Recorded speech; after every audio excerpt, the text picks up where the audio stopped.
Salam budaya, berjumpa lagi sahabat pecinta pengetahuan. Selamat datang di channel YouTube kami, Catatan Budaya. Di sini, kami mencoba tidak hanya memberi informasi, tetapi kami juga akan mencoba berbagi, merasakan keajaiban akan kisah cerita maupun kebudayaan suatu daerah. Setiap episode akan menjadi pintu gerbang menuju dunia yang penuh warna, di mana seni, sejarah, dan tradisi saling bersatu membentuk kekayaan yang tiada tara dari bangsa yang kita cintai. Jangan lupa untuk selalu dukung kami dan aktifkan lonceng notifikasi agar tidak ketinggalan setiap episode seru dari Catatan Budaya. Mari kita jalin kebersamaan melalui cinta akan keberagaman, karena setiap catatan memiliki cerita unik tersendiri. Jadi, bersiaplah untuk memulai petualangan bersama kami. Jangan di-skip videonya, ikuti sampai akhir.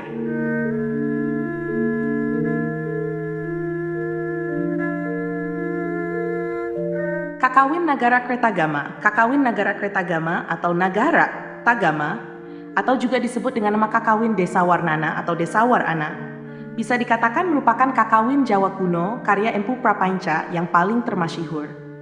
Kakawin ini adalah yang paling banyak diteliti pula. Kakawin yang ditulis tahun 1365 ini pertama kali ditemukan kembali pada tahun 1894 oleh J.L.A. Brandes, seorang ilmuwan Belanda yang mengiringi ekspedisi Kain-il di Lombok. Ia menyelamatkan isi perpustakaan Raja Lombok di Cakranagara sebelum istana sang raja akan dibakar oleh tentara KNL.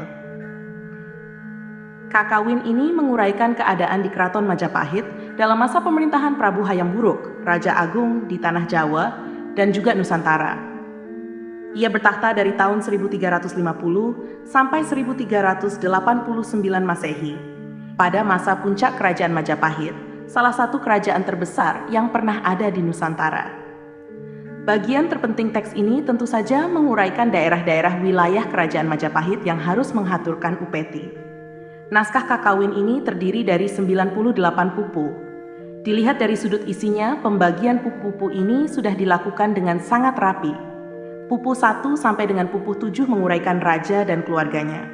Pupu 8 sampai 16 menguraikan tentang kota dan wilayah Majapahit. Pupu 17 sampai 39 menguraikan perjalanan keliling ke Lumajang. Pupu 40 sampai 49 menguraikan silsilah Raja Hayam Wuruk. Dengan rincian lebih detailnya, pupu 40 sampai 44 tentang sejarah Raja-Raja Singasari. Pupu 45 sampai 49 tentang sejarah Raja-Raja Majapahit dari Kertarajasa Jayawardhana sampai Hayam Wuruk. Pupu 1 sampai 49 merupakan bagian pertama dari naskah ini. Bagian kedua dari naskah Kakawin ini, yang juga terdiri dari 49 pupu, terbagi dalam uraian sebagai berikut. Pupu 50 sampai 54 menguraikan kisah Raja Hayam Wuruk yang sedang berburu di hutan Nandawa. Pupu 50, 5-59 menguraikan kisah perjalanan pulang ke Majapahit. Pupu Eman 60 menguraikan oleh-oleh yang dibawa pulang dari pelbagai daerah yang dikunjungi. Pupu 61-70 menguraikan perhatian Raja Hayam Wuruk kepada leluhurnya berupa pesta serada dan ziarah ke makam candi. Pupu 71-72 menguraikan tentang berita kematian Pati Gajah Mada. Pupu 73-82 menguraikan tentang bangunan suci yang terdapat di Jawa dan Bali. Pupu 83-91 menguraikan tentang upacara berkala yang berulang kembali setiap tahun di Majapahit, yakni musyawarah, kirab, dan pesta tahunan.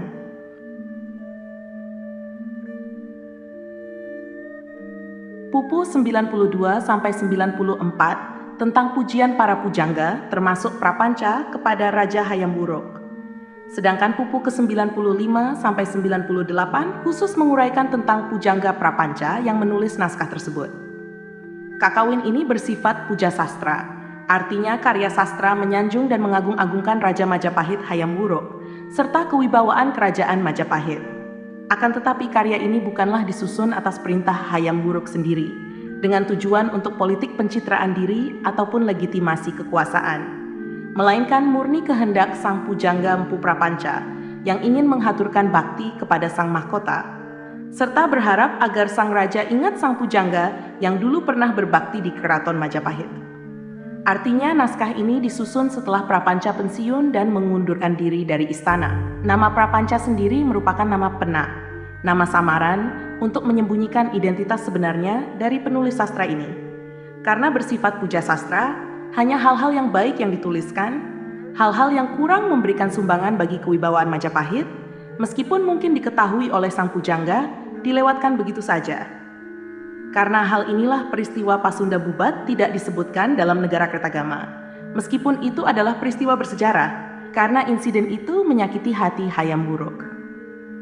Karena sifat puja sastra inilah, oleh sementara pihak Negara Kertagama dikritik kurang netral dan cenderung membesar-besarkan kewibawaan Hayam Wuruk dan Majapahit. Akan tetapi terlepas dari itu, Negara Kertagama dianggap sangat berharga karena memberikan catatan dan laporan langsung mengenai kehidupan di Majapahit. Judul Kakawin ini, Nagara Kertagama, artinya adalah negara dengan tradisi, agama yang suci. Nama Nagara Kertagama itu sendiri tidak terdapat dalam Kakawin Nagara Kertagama. Pada Pupu 94, Prapanca menyebut ciptaannya Decawarnana atau uraian tentang desa-desa. Namun, nama yang diberikan oleh pengarangnya tersebut terbukti telah dilupakan oleh umum. Kakawin itu hingga sekarang biasa disebut sebagai Nagara Kertagama. Nama Nagara Kertagama tercantum pada kolofon terbitan Dr. J.L.A. Brandes, Iti Nagara Kertagama Samapta. Rupanya, nama Nagara Kertagama adalah tambahan penyalin Artapamasa pada bulan Kartika tahun Saka 1662 atau 20 Oktober 1740 Masehi. Nagara Kertagama disalin dengan huruf Bali di Kancana. Naskah ini selesai ditulis pada bulan Aswina tahun Saka 1287, September-Oktober 1365 Masehi. Penulisnya menggunakan nama samaran Prapanca. Berdasarkan hasil analisis kesejarahan yang telah dilakukan, diketahui bahwa penulis naskah ini adalah Dang Acarya Nadendra, bekas pembesar urusan agama Buddha di Istana Majapahit. Dia adalah putra dari seorang pejabat istana di Majapahit dengan pangkat jabatan Dharmadhyaksa Kasogatan.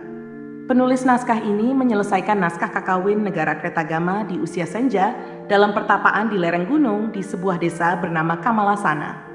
Hingga sekarang umumnya diketahui bahwa Pujangga Mpu Prapanca adalah penulis Nagara Kertagama. Teks ini semula dikira hanya terwariskan dalam sebuah naskah tunggal yang diselamatkan oleh J.A. Brandes, seorang ahli sastra Jawa Belanda, yang ikut menyerbu Istana Raja Lombok pada tahun 1894. Ketika penyerbuan ini dilaksanakan, para tentara KL membakar istana dan Brandes menyelamatkan isi perpustakaan raja yang berisikan ratusan naskah lontar. Salah satunya adalah lontar Nagara Kertagama ini. Semua naskah dari Lombok ini dikenal dengan nama lontar-lontar, koleksi Lombok yang sangat termasyhur. Koleksi Lombok disimpan di Perpustakaan Universitas Leiden, Belanda. Naskah Nagara Kertagama disimpan di Leiden dan diberi nomor kode LR 5.023. Lalu dengan kunjungan Ratu Juliana, Belanda ke Indonesia pada tahun 1973, naskah ini diserahkan kepada Republik Indonesia. Naskah disimpan di Perpustakaan Nasional RI dan diberi kode NB9. Kakawin Nagara Kertagama pada tahun 2008 diakui sebagai bagian dalam Daftar Ingatan Dunia atau disebut Memory of the World Program oleh UNESCO.